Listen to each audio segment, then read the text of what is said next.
Alright, so, this is gonna be my review of Batman 3 Jokers. I managed to read all of this online. I do actually want to own the physical copy of the book. I want to actually read the physical copy of the book. When it comes out in trade, I'd like to get that. But I wanted to give my review on it. I wanted to give my full review, so this is gonna be spoilers, because the comic did finish this week. So, I'm gonna, give you forewarning that there are some spoilers here. And yeah, what did I think of this? I've said multiple times that Jeff Johns writing Batman is not the best thing. I've said several times that Jeff Johns, the one character he doesn't seem to grasp is Batman. And not to say that's bad or anything. I'm just saying, like, it seems like the one character he's never been able to, like, do anything like get right with Batman. He gets Superman right, which I really appreciate. I really love that. He gets Hal Jordan down to a T. He brought some nuances to that character. He's literally like, you could give him any character, but Batman seems to be the one that he can't seem to get right. And you may be saying, oh, but what about Batman Earth 1? Yeah, Batman Earth 1, where he showed how Batman doesn't work in the real world. Yay. Bravo, Johns. But it does seem, I will say, the one thing he does get right for Batman are the villains, especially, like, Joker. So, yeah. So, if you haven't noticed already, I'm kind of, like, half in, half out about 3 Jokers. I'm just kind of like, alright. Kind of felt like it was nothing after how much build up after Rebirth. It really felt like that. It, honest to God, felt like we accomplished nothing at the end of the story. Like, it just kind of felt like, what was the fucking point? Now, there are some redeeming qualities here, like the artwork by Jason Fabok. Oh my god, Jason Fabok is such a good artist. I love the hell out of Fabok's artwork. This is probably the best illustrated book of 2020. I will say that right now. This has probably been the best illustrated comic I've seen in DC Comics, and in comics in general.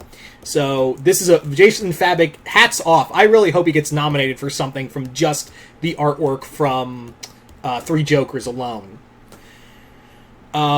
There are some really good character elements here and there, but the problem is that when you hear about the 3 Jokers and all of that, it's like, what was the point of making 3 Jokers if you were just going to, go back to status quo at the end of the day?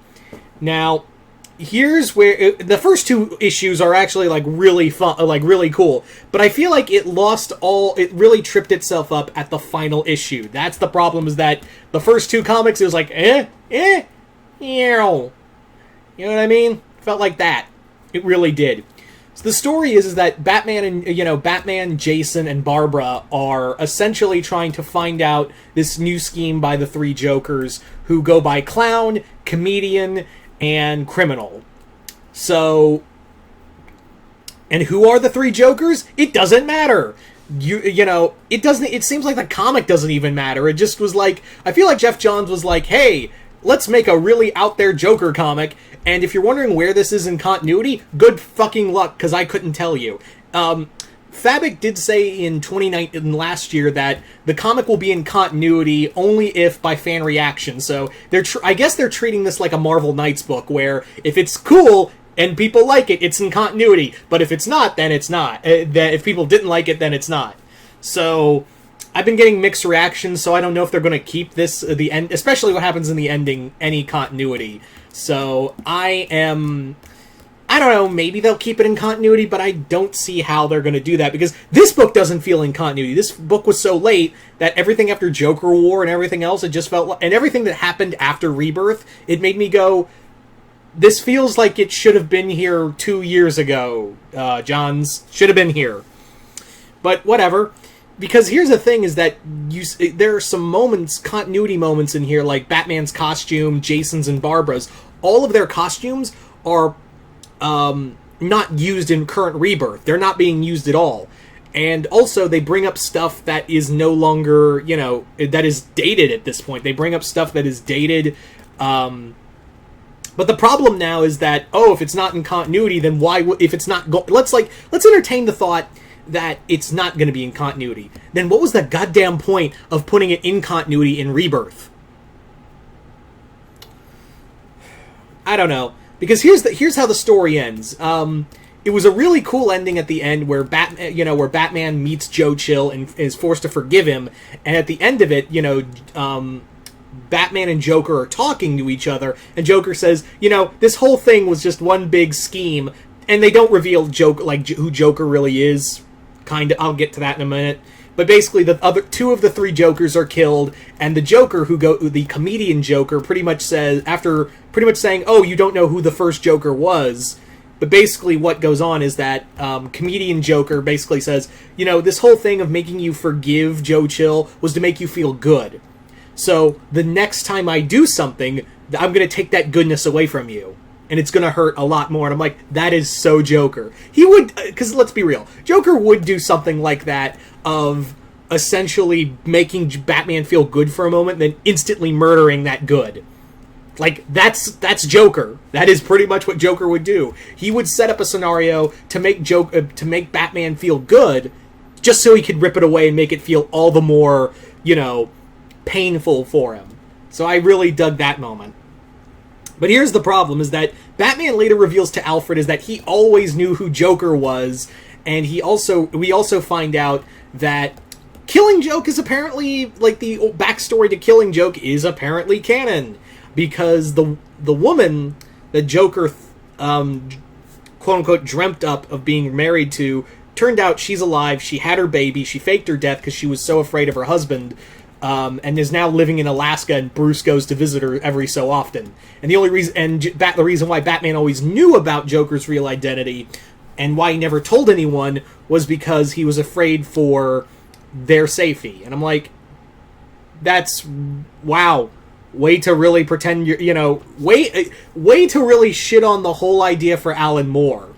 If you really wanted Alan Moore to be really pissed off, Johns, you did brav fucking vo. I really like Doomsday Clock, but the one thing was that you were really doing good up until that point with the whole killing of the other three Jokers to really play up the whole who was the first Joker but on the other end of that spectrum, it's like, if we were going to kill the three Jokers without giving them any proper backstory, then what was the fucking point of doing a three Jokers story?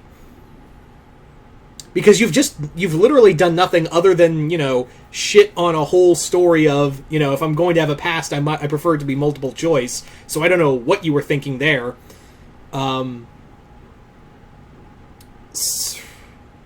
And the other thing is, when Batman refuses because Jason kills Clown Joker, and Batman refuses to arrest him, he's like, no, if I take him to the Gotham PD, then they'll find out about all of us. And I'm like, really, Bruce? So you're just gonna let Jason go with a slap on the wrist?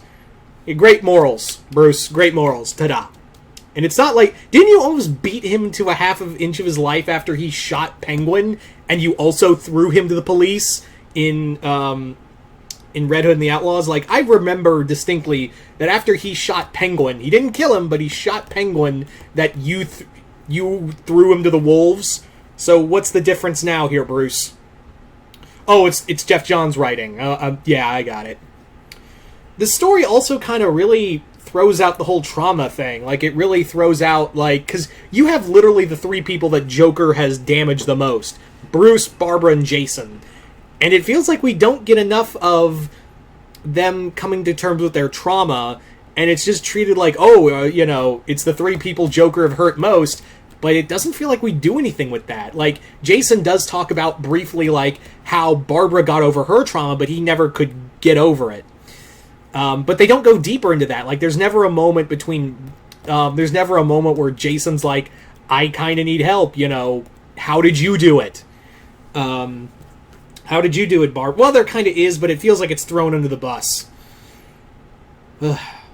So, this just feels like the more I talk about it and the more I think about it, this just feels like a wasted comic. That's the big thing for me, is that it just all feels like a wasted opportunity for me. That's the problem, is that you had so much hype behind this, so much, going for this book, and so much, oh, what happens if there's 3 Jokers? I'll tell you what, nothing. Nothing changes, nothing happens. I will admit that there are, like I said, the stuff with Joe Chill being retconned a bit, saying that, hey, I just killed the Waynes because I thought they were better than me, so, and I'm sorry, and I'm like, alright, I can see it, but at the same time, it does take away from the whole random act of violence. Well, actually it doesn't, I take that back. It doesn't take away from the random act of violence, and Bruce feeling good about putting that finally to bed, but at the same time, then Joker comes in and is like, hey, I made you feel good, now I'm gonna make you feel really bad next time, so, haha. But then, if the whole point of Joe Chill, if this was all about Joe Chill and Batman, then why do we need the 3 Jokers and them trying to make multiple Jokers? What was the point of that if you just wanted to tell a Joker Joe Chill story? Because I feel like that would have been, I feel like that's what he really wanted to do, and just oh, I need an extra, I'm Jeff Johnson, I need an extra hook. 3 Jokers! 3 Jokers! We'll throw that in. I don't know what we're gonna do with it yet. It sounds cool. This all just feels wasted to me, guys. It really does. But the artwork's good. There are some good moments in here, but on a whole, this just feels like wasted potential. And it feels like wasted time, doesn't it? It just feels like straight up wasted time. That at least it came out on at least it finally fucking came out, right? After how much long we had to sit and wait for it. But look, if you like the comic, totally fine. No problem. I personally just felt well, I'm glad I didn't pay for this, in person. So, I mean, the artwork's good. There are some moments, so. Anyway, so you guys tell me in the comments below, what did you guys think of 3 Jokers? Did you guys like it, hate it? Did you enjoy the story? Did you not? What did you think of the ending? Just comment below, let me know. Once again, I'm Mr. Multiverse. I'll see you next time in the Multiverse.